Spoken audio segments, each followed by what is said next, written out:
morning. My name is Andrea Fanta. I am Mayor John Cooper's press secretary, and we are so grateful that you all are here. A few housekeeping notes just to go through the lineup today. First, you're going to hear from Mr. Fioravanti, representing the Wildhorse and Ryman Entertainment. We have a very special guest, Miss Betsy, who otherwise is known as the Queen of 2nd Avenue, and we're really glad to have her today. Let me go through the lineup. Sorry, so Mr. Fioravanti, you're also going to hear from the councilman from the district here, District 19, Councilman Freddie O'Connell. You'll then hear from Lucy Kempf, who is the Director of Metro Planning, and then you will get to hear from the Queen of 2nd Avenue, who will introduce our mayor, and finally Ron Gobble from the Mayor's 2nd Avenue Task Force will wrap things up. No questions from the podium, but our media partners do know that we've got a media area staged just adjacent for quick stand-ups and interview following. And of course, photogs and crews do have access to the zone immediately following the event until noon. Thank you so much again for being here. It's now my pleasure and honor to call on someone who's been a gracious host, Mr. Fioravanti. Thanks. Thank you. Good morning, everyone. I'm Mark Fioravanti, President and Chief Financial Officer of Ryman Hospitality Properties, and it's my pleasure to welcome you this morning to the Wildhorse Saloon. The Wildhorse has been a fixture on 2nd Avenue since 1994, when its opening played a major role in kicking off the transformation of historic 2nd Avenue. That transformation was the result of businesses, neighbors, and city planners joining forces to create a district that honored the past while reimagining how we could live, work, and play in our downtown neighborhoods. And in the nearly 1 year since the December 25th bombing, businesses, community members, and city leaders have come together once again to plan for 2nd Avenue's future. We're honored to host today's announcement and remain committed to supporting our neighbors and our city officials as they embark on another transformative moment for 2nd Avenue and downtown Nashville. Thank you.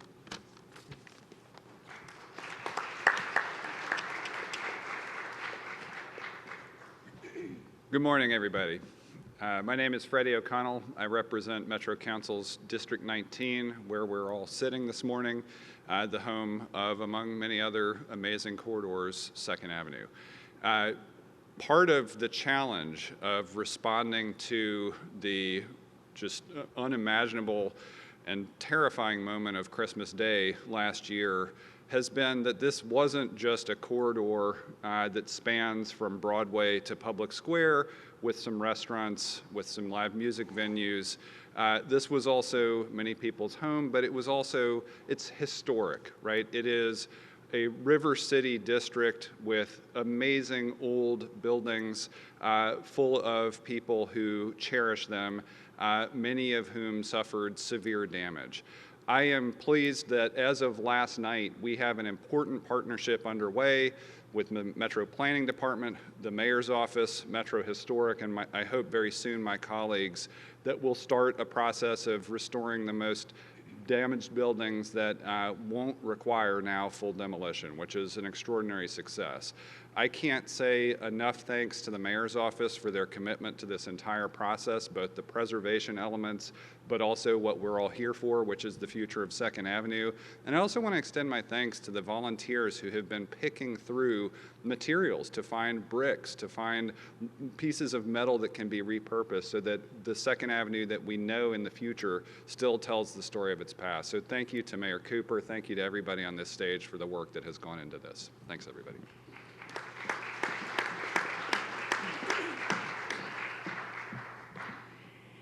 Good afternoon. I'm Lucy Kempf. It's an honor and a privilege to serve as Metro's planning director.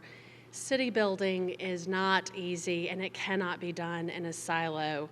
The progress that has been made to date, cleaning debris, reopening streets, and restoring water, was done by departments.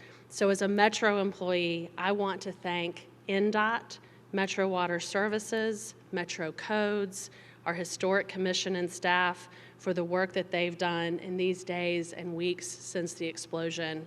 I also particularly want to thank MDHA for their partnership and work to support us as we imagined the planning and project management work necessary to meet our community's goals. The work that you have done in our city and our community has not gone unnoticed. When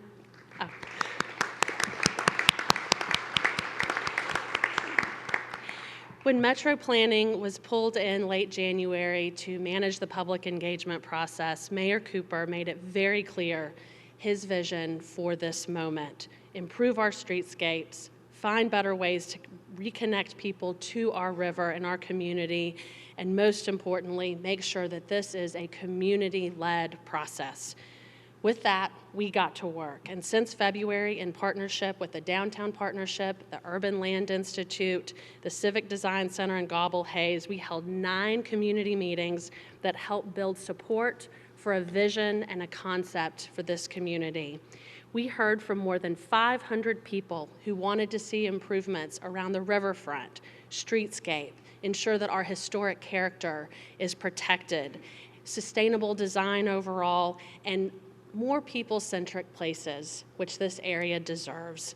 I believe we have delivered on the asks of the community and the vision for this mayor, and we look forward to the work ahead. Thank you.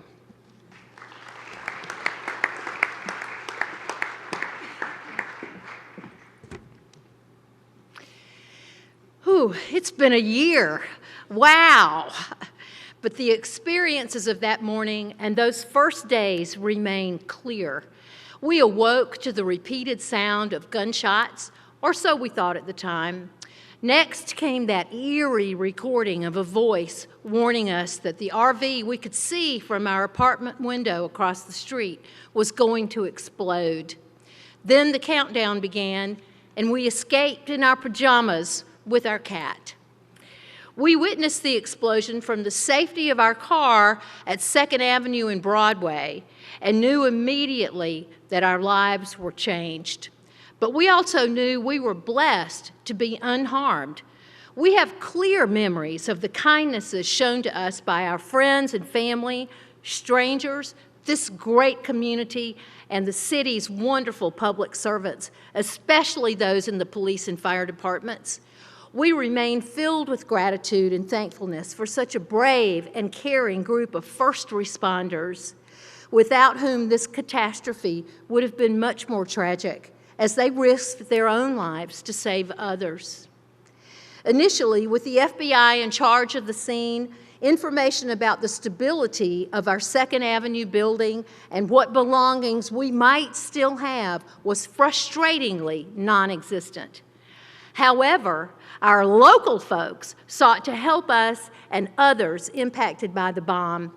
Captain Mike Armistead of the Nashville Fire Department's Hazmat Division told me they were going in on New Year's Day and asked me for the most important sentimental item I had that he could possibly find in the rubble. Like a true Southern girl, my answer, my grandmother's cast iron skillet. He retrieved it, and that night in the kitchenette of our hotel room, I made one of the best skillets of cornbread ever.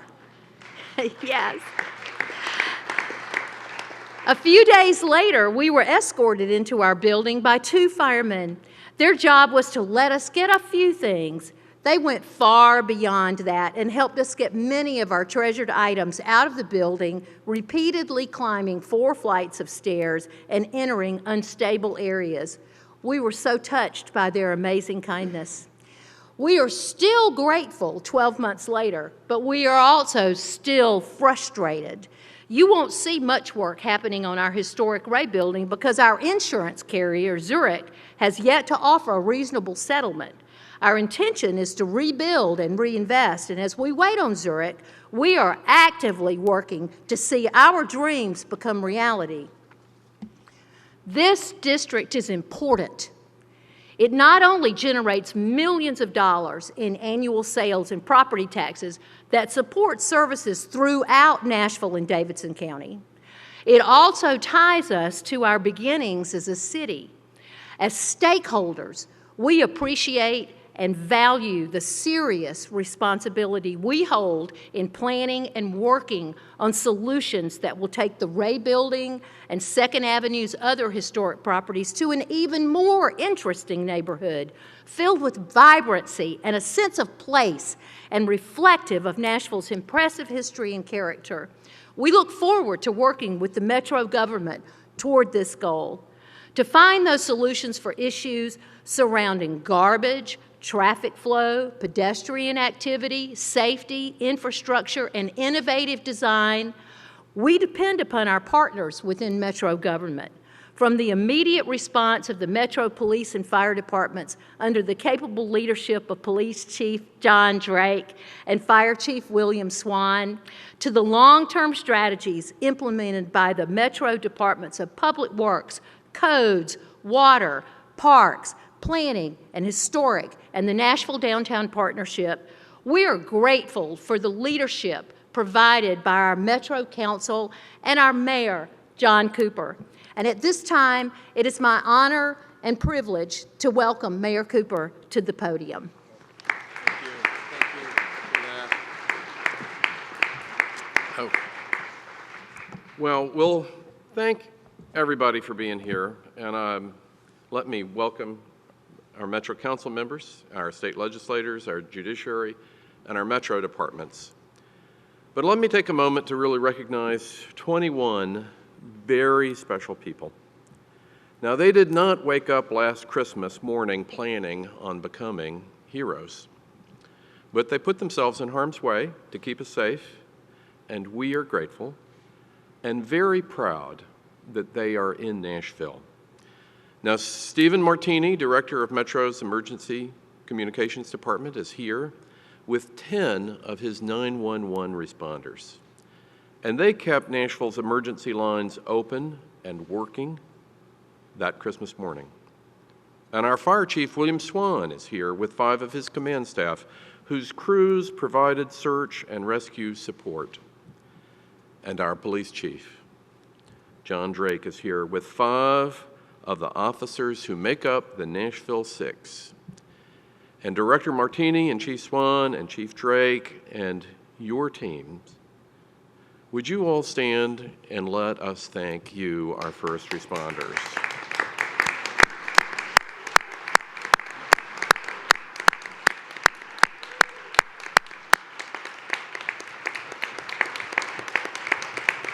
Well,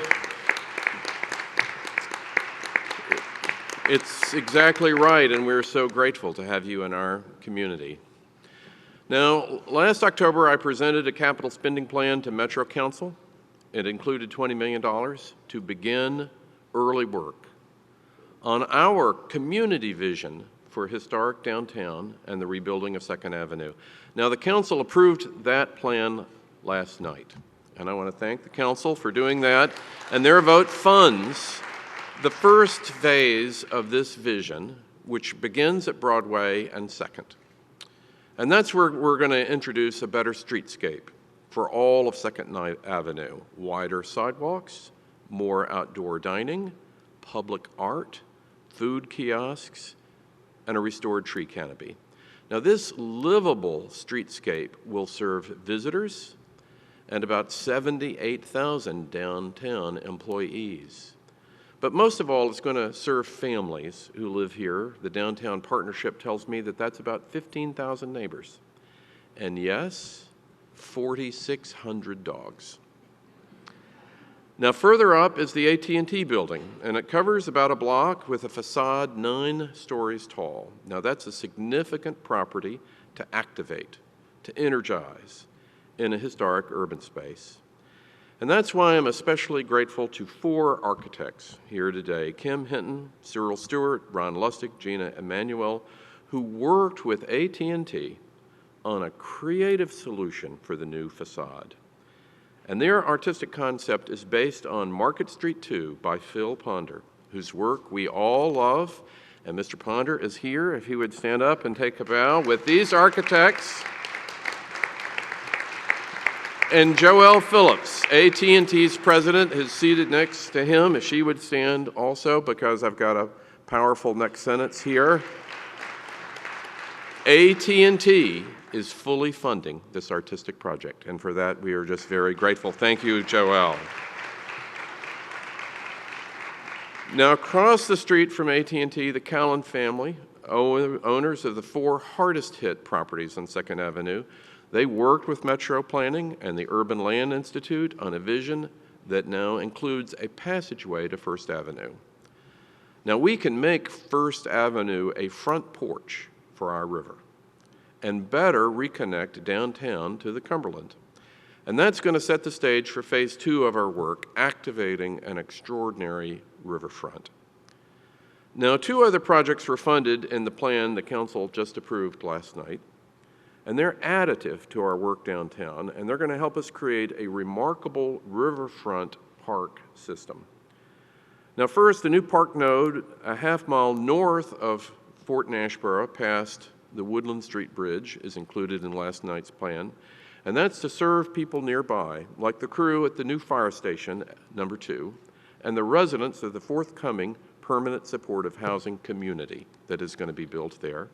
And about a mile south of Fort Nashboro, past KVV Boulevard, there's going to be the creation of a sizable park in the urban core, which really has just not had the right amount of green space for a great city. And that new urban park is going to allow for a trailhead below Rolling Mill Hill to connect our West Bank River Trail. Now, in the coming weeks, you're going to hear more about how we will connect the West Bank to the East Bank and about our opportunity there to build Nashville's next great neighborhood. But today is about 2nd Avenue's future, and it's also about Nashville's next chapter, a city that works for everyone. And generations from now, we want our grandchildren and their children to look at what we created, in part what we're creating today, and say, well done. That's a destination we can only reach, all of us, working together. So let me end by saying thank you to everyone that participated so far. We'll need more in this phase 1 of fixing 2nd Avenue and embracing our great future. And let me say thank you to all of you for being a voice in and part of Nashville's great future. Thank you.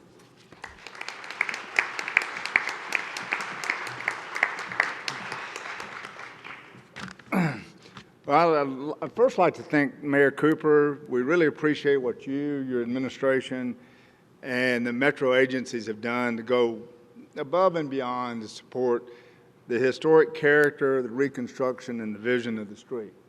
I think we made a huge amount of progress in a year, and we're looking forward to continue. The building owners, the tenants, the residents have all participated in such a positive way. People like Betsy and others have just come in and said, what can we do to get this moving? The district, the Historic Commission Foundation, and 2nd Avenue Strong fundraising program has really supplemented what we've done with historic studies and helping conserve and archive damaged building materials. And of course, the general community through 9 public hearings, or public meetings. We've had valuable feedback, and as we've gotten into the establishing the vision and some of the images you've seen today, the Urban Land Institute and a professional team made up of Kimley Horn, Hawkins Partners, Wilmot Incorporated, Civic Design Center, and the Downtown Partnership, working with Metro Planning, have helped us come up with those concepts. And we're looking forward to those implementation. Again, we'd like to express our appreciation to the Wildhorse and 21C Hotel, who have hosted several events where we've had these public engagement opportunities in person. And of course, a lot's happened virtually, and the Civic Design Center and their ability to hold a virtual meeting is amazing. You know, I can say as an architect who's had an office downtown for 40 years, lived downtown for 20 years, and lived on 2nd Avenue for 4 years, that this is really going to be one of those transformative times where we have a chance to really reinvigorate the heart of downtown Nashville and help us go on for the next several generations as the city continues to evolve. So we appreciate everybody coming, and thank you very much, and we'll look forward to the next few steps. Thank you.